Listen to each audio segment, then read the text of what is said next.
what we're doing.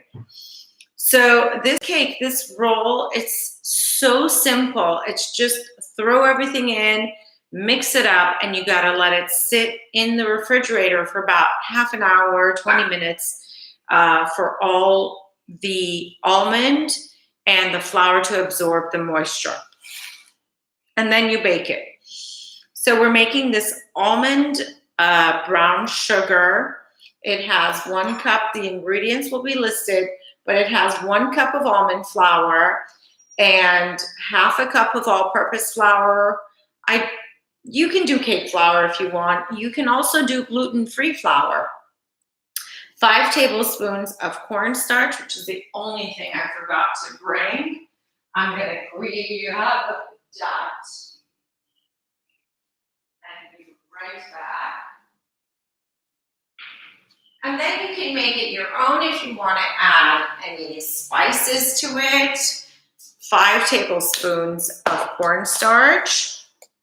We're going to add that. In here, I already have my almond flour, my brown sugar, which is 2/3 of a cup brown sugar, and half a cup of flour is in there. Now I'm going to add my cornstarch, 5 tablespoons.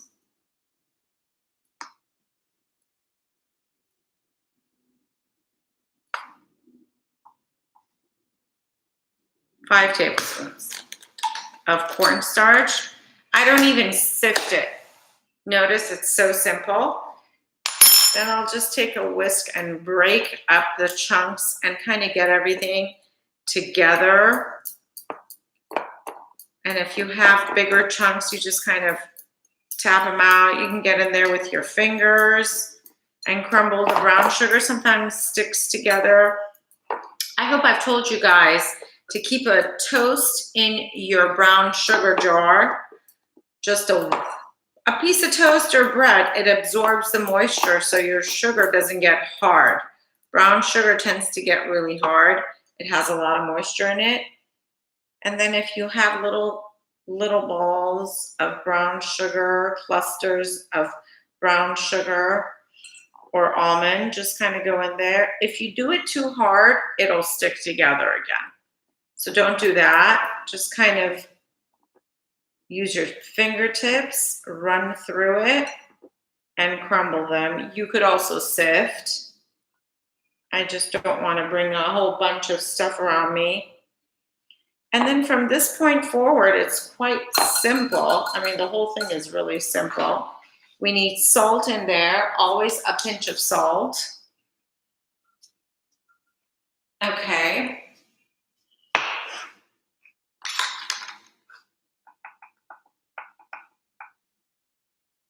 There we go. Pinch of salt. Baking powder goes in here. 2 teaspoons of baking powder.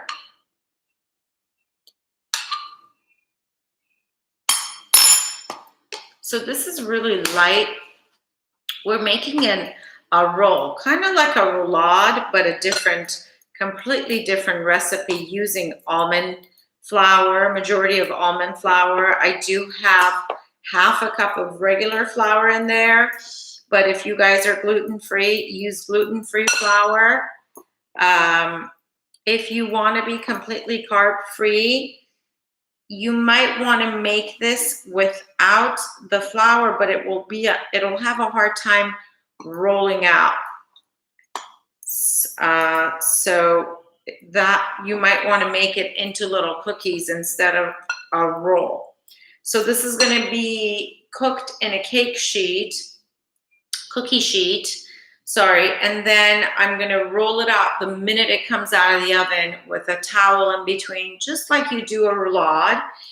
But the process, as I said, is once you get your ingredients all happy together, it has to be refrigerated for about a half an hour for it to set. And you'll see when you first make it, it seems a little liquidy, and then you let it sit and it becomes perfect.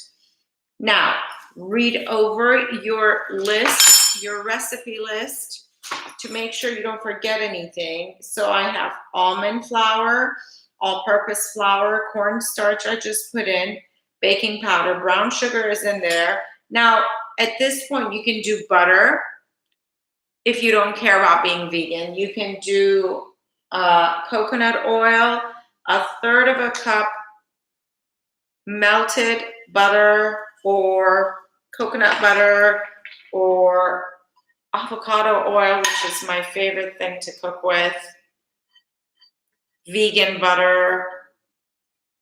And if you don't care about being vegan, then just use regular old butter. Make the recipe your own. This is just your foundation. Okay. Then you need half a cup of milk, any milk you like. You can use nut milk. You can use regular milk.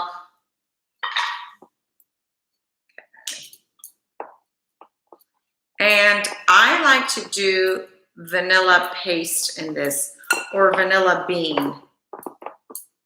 I like to see the chunks of vanilla. And vanilla paste is a good substitute when you want to use vanilla bean and oops, you don't have any.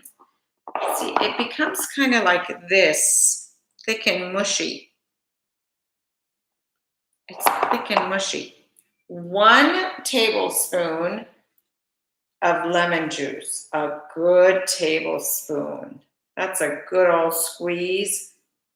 And get the seed out if it gets in there.